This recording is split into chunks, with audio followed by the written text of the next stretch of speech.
Hello, my name's Mark Hood. I want to have a chat to you today about sales process mapping.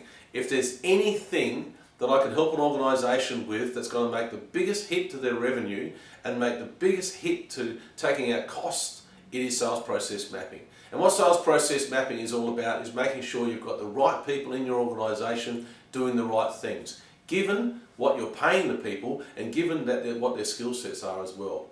Everything that we do in the Revenue Growth Group, whether it's consulting or whether it's training, is about the 5-step process within sales. The 5 steps that we've identified is planning, which is who am I going to speak to, why am I going to speak to this customer, why am I going to ring this one instead of this other one, is there a chance this customer might buy, will buy, could buy? And planning is a major part in the sales process that falls down. In fact, I'd say out of all the salespeople who don't succeed, planning would probably account for 75 to 80% of them. The next thing is once I've worked out who I'm going to ring and why I'm going to ring them, then I'm going to work out what to say, which is opening. The opening is the pitch. So once I've worked out, okay, I want to get in front of BHP, who's the person I've got to get to, what I'm going to say to get in front of them, what is my pitch to them to get an appointment.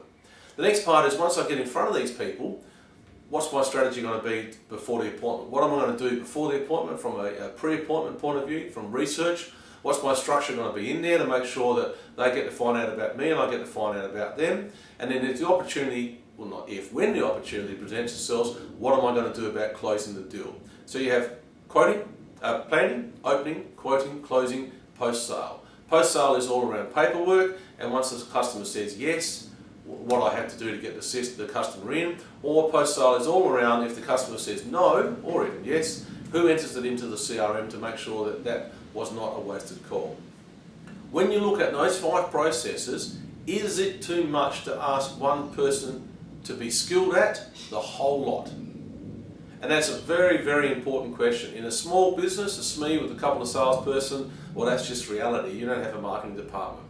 But let's say you're running 10 to 20 salespeople. You bring a salesperson in, you're saying, okay, Mr. Salesperson, I want you to analyse on this product or this service, who are the best people to call? The question's got to be, is the salesperson the right person to do that? Once they've analysed that, you're going to say, okay, salesperson, I now want you to go out and find the data. I want you to look up the Yellow Pages or look at our CRM. I want you to search through Google or find the information on the companies that you think you should call. So we're now asking a salesperson to be a marketing expert around data mining. Hope you got a good one. So we then find the salesperson so the salesperson then attempts as best they can to do that, given the fact they're probably not trained. We then say, salesperson, we now want you to work out the strategy of what you're going to say to contact the person, how you're going to contact them. If they say yes, what are you going to do? If they say no, what's going to be your follow-up email or your follow-up letter or whatever the case may be. We now get in front of the salesperson. We can say, what are you going to do before the sale? What are you going to do during the sale? What are you going to do to close the deal? That's what they're good at. We then say, Mr. Salesperson, you now need to know how to use all our systems. We're going to get you to enter the order. We're going to get you to enter all the information in the CRM. You're asking a salesperson to do the whole gamut from one end to another, and you're asking them to be a jack of all trades, where reality is a salesperson should be a master in selling.